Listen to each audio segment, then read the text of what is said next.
제가 현장 처음에 왔을 때 너무 혼란스러웠습니다. 저도 혼란스러우면 고객님은 얼마나 혼란스러우셨겠어요. 그래서 안녕하세요, HD자입니다. 이번 현장은 노원구에 있는 너무 오래된 구축 아파트 30평형대 투베이 현장에 나와 있습니다. 기초가 너무 좋지 않았기 때문에 기초에 좀 더 많이 신경 쓴 현장이 되겠습니다. 착공하기 전부터 끝까지 어떠한 문제가 있었고 어떻게 그걸 해결해 나갔는지 꼼꼼하게 설명드릴 수 있도록 하겠습니다.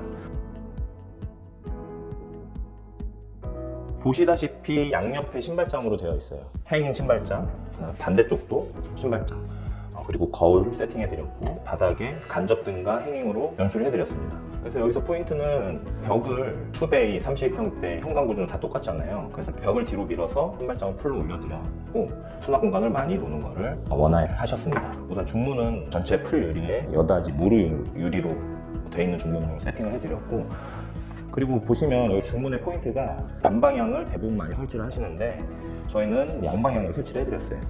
근데 이 양방향 중문을 선호하시는 고객님들이 현관 바닥과 거실 바닥의 단 차이가 너무 낮은 경우, 밖으로 외출하려고 밀고 나갔을 때 그 모든 신발이 뒤로 싹 밀리기 때문에 그런 부분을 좀 신경 써서 이런 디자인도 요구하시면 좋을 것 같아요. 그럼에도 불구하고 나는 양방향 중문을 하고 싶다 그랬을 때는 이 부분에 풀로 다 내리지 않고 단을 좀 띄워가지고 신발을 툭툭, 평소에 신는 신발을 여기다 놓고 들어가신다라면 그 부분은 좀 해소할 수 있어요. 우선 벽부터 설명드리면 기존 벽 상태가 너무 좋지가 않았어요. 앞으로 누워있고 뒤로 누워있고. 그래서 저희는 전체 벽을 쳤습니다.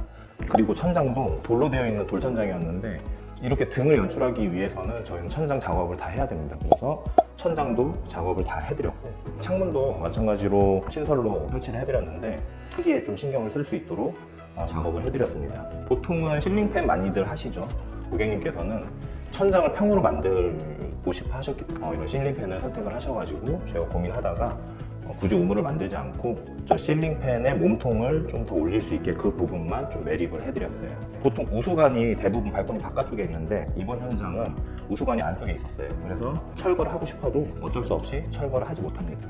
물이 새고 있는지 안 새고 있는지 어떤 문제가 있는지 없는지 파악하고, 마침 저희가 공사하고 있을 때 비가 많이 왔는데 줄줄줄 아래 새고 있더라고요. 그런 부분을 캐치를 해가지고 고객님과 소통을 하면서 이 부분을 잘 해결을 했습니다. 나중에 또 어떠한 문제가 발생할 수 있기 때문에 필히 정문을 만들어 놓으면 좋습니다. 그래서 이런 보이는 전면이나 측면이 아니고 이런 후면 쪽에 정문부를 잘 만들어 놨습니다. 그리고 이 부분은 발코니인데 이 부분 역시 벽체, 천장 이런 부분이 상태가 너무 안 좋았어요. 그래서 저희가 단열, 벽단열, 보통 발코니 외벽은 단열을 많이 하는 경우가 없는데 여기 현장은 결로가 충분히 발생할 수 있었기 때문에 저희가 단열 작업을 신경을 썼습니다. 그리고 보통은 발코니는 탄성 코트를 많이들 하시잖아요. 근데 탄성 코트는 코팅이 딱 돼 있어가지고 그 안쪽에 물이 차서 붕 뜨는 경우가 많아요. 그리고 크랙도 많이 가고, 그런 부분을 좀 보완하고자 저희가 광택스 제품을 사용했습니다. 습기가 빠져나올 수도 있고 유지 보수하는 게 좀 용이합니다. 그리고 주방 가시기 전에 우선은 이미지를 많이 해서 이것저것 마감재를 많이 넣지는 못했어요. 근데 저희가 좀 집중하는 부분은 라인들, 수직, 수평, 몰딩 최소화 이런 부분들을 좀 신경을 많이 썼습니다. 보시다시피 이런 마감 필름지, 벽지를 좀 이색이 많이 지지 않게 좀 신경을 많이 쓴 부분이 있고요. 천장도 몰딩을 굳이 하지 않고 무몰딩으로 처리해드리고, 문선은 엣지감 있는 9mm 문선으로 깔끔하게 처리를 해드렸습니다. 이쪽 보시면 주방인데 기존의 주방은 비내력벽 날개벽이 양벽을 다 막고 있었어요. 그래서 이쪽에 비내력벽이 이만큼 나와 있었고 이쪽에 비내력벽도 이만큼 나와 있었습니다. 기존에 철거하기 전에 주방 상태를 바라볼 때 주방이 아예 없을 정도로 벽이 싹 막혀 있었어요. 그런 부분을 저희는 다 철거를 해서 좀 주방을 좀 개방을 시켜드렸습니다. 기본 구조에 좀 충실해 달라고 요청을 해주셨고 저희는 고객님 요청 사항에 맞춰서 기역자 구조, 냉장고장, 큰 장으로 주방을 세팅을 해드렸습니다. 이런 상부장에 하부에 간접등을 좀 신경을 써드렸는데 저 아래에서 보시면 보통은 T5로 좀 투박하게 간접등을 연출해드리는데 그런 부분 다 노출이 되기 때문에 좀 깔끔한 매립 라인 등으로 설치를 해서 좀 완성도 있는 주방으로 만들어 드렸습니다. 그리고 이쪽도 전면 발코니와 마찬가지로 단열에 좀 신경을 썼습니다. 단열.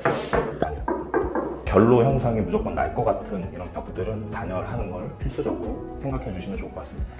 거실 발코니처럼 여기도 목상으로 다 되어 있었어요. 옥상으로 돼 있던 바닥을 철거하고 보니까 바닥 상태가 너무 좋지 않았습니다. 그래서 그 부분 싹 철거하고 저희가 방수서부터 기초서부터 다시 깔끔하게 마감 처리에 좀 신경을 쓴 부분입니다. 화장실은 들어가기 전에 우선 도어가 이쪽이나 치우쳐져 있는 구조가 아니고 정중앙에 있어요. 욕실의 정중앙. 이 구조에서 상당히 중요한 부분이 보통 고객님들께서 도어가 뭐 경첩이 왼쪽에 있든 오른쪽에 있든 신경들을 안 쓰시는데 되게 중요한 포인트는 주로 사용하는 공간이 동선이 좀 확보가 될 수 있는 위치가 중요해요. 주로 사용하는 좌변기랑 세면대를 좀 용이하게 할 수 있도록 저희가 경첩을 왼쪽에 놓고 손잡이를 우측으로 설치해 드렸습니다. 아메리칸 스탠다드 풀 세팅, 그리고 상부에 히든바스, 상부장, 간접 거울, 그리고 천장은 목천장의 도장, 간접등까지 연출을 해서 좀 더 화사한 느낌의 욕실을 만들어 드렸고, 그리고 이렇게 중간에 도어가 있는 경우는 필히 이 파티션을 설치하시는 것을 추천해 드려요. 파티션이 있고 없고가 물팀의 방지를 많이 시켜주기 때문에 조금이라도 덜 튈 수 있게 파티션을 필히 만들어 드리고 있습니다.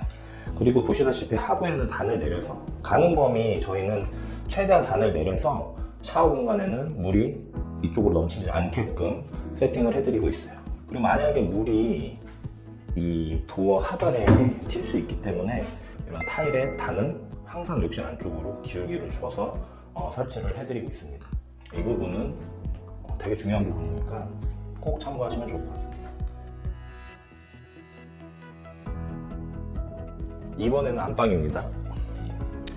우선 안방은 가벽을 쳐서 공간을 분리해드렸고 시스템 에어컨을 통해서 단내림을 해드렸습니다. 그리고 조명도 일반 평판등이 아닌 이렇게 다운라이트로 매립을 시켜서 좀 깔끔하게 처리를 해드렸습니다. 고객님께서 입구방을 드레스룸 공간으로 활용을 하시는데도 불구하고 짐이 많다 보니까 안방에 가벽을 처리를 해서 붙박이장을 풀 세팅을 해드렸어요. 고객님께서는 창문을 좀 줄여서 좀 깔끔한 마감을 선호하셨기 때문에 그 부분 좀 신경을 썼습니다. 그리고 이렇게 가벽을 치는 이유는 공간을 분리를 하기 위함인데 그 부분을 좀 더 완성도 있게 진행하려면 이렇게 천장에 등의 회로 분리를 잘 해놔야 됩니다. 만약에 이쪽에서 그냥 스위치 하나로 이 양쪽 공간을 다 제어를 하게 된다면 뭐 한 분은 주무시고 계시는데 한 분은 옷 입고 나갈 때 불을 켤 수가 없잖아요. 그래서 그런 부분도 좀 신경을 써야 됩니다. 드레스룸 공간 요즘은 대부분 이런 서라운드를 많이 없애잖아요. 우선 서라운드는 보통 실측을 할 때 몸통을 집어넣을 때 한 4, 5cm 이렇게 여유를 주고 반대쪽도 여유 주고 천장도 여유를 줘서 몸통을 세팅을 해놓고 나머지 여백 공간을 몰딩으로 채워둡니다. 그런 부분을 서라운드라고 하는데 그 서라운드를 최소화시키면서 이런 높이라든지 사이즈, 와이드라든지 이런 부분들을 최대한 크게 활용할 수 있게끔 처리해 드리고 있어요. 그래서 수납 공간을 좀 많이 가져가야 되는 고객님들은 이런 몰딩 작업을 좀 최소화하면서 설치하면 좋을 것 같습니다. 우선 안방 화장실 역시 구조 변경을 통한 세면대 위치를 변경을 하였고 그 다음에 타일 세면대, 아메리칸 스탠다드, 간접 거울, 거실과 마찬가지로 목공으로 천장을 마감을 해서 최대한 끌어올려 드리고 간접등으로 연출을 해드렸습니다. 이 욕실 타일은 이제 만져보시면 우둘투둘 맹고가 좀 강하게 있어요. 텍스처가 거친 타일의 장점은 고급짐입니다. 실제로 보면 상당히 고급져요. 근데 그 고급짐을 좀 더 많이 극대화시키기 위해서는 이렇게 간접등을 연출하면 좋습니다. 네, 이렇게 현장 리뷰를 마무리했습니다. 제가 현장 처음에 왔을 때 너무 혼란스러웠습니다. 저도 혼란스러우면 고객님은 얼마나 혼란스러우셨겠어요. 그래서 왜 혼란스러웠냐면 기존의 벽체들, 기초들 막 기존 확장되어 있는데 뭐 아무것도 안 돼 있고 천장은 천장대로 곰팡이 쓰리고 벽은 벽대로 물 다 떨어지고 막 이러고 있었는데 그런 부분을 보는 순간 우선은 어쩔 수 없이 예산은 좀 더 나갑니다. 그런 부분은 고객님들께서도 그런 부분 아끼기보다는 조금 비용을 좀 더 쓰더라도 이런 기초적인 문제를 확실하게 잡고 가는 것을 추천드리고 있습니다. 문제가 많은 아파트들은 이미지보다는 이렇게 기초에 좀 충실하는 현명한 선택이 되시면 좋을 것 같습니다. 그러면 저희는 다음 영상에 다시 한번 찾아뵙겠습니다. 감사합니다.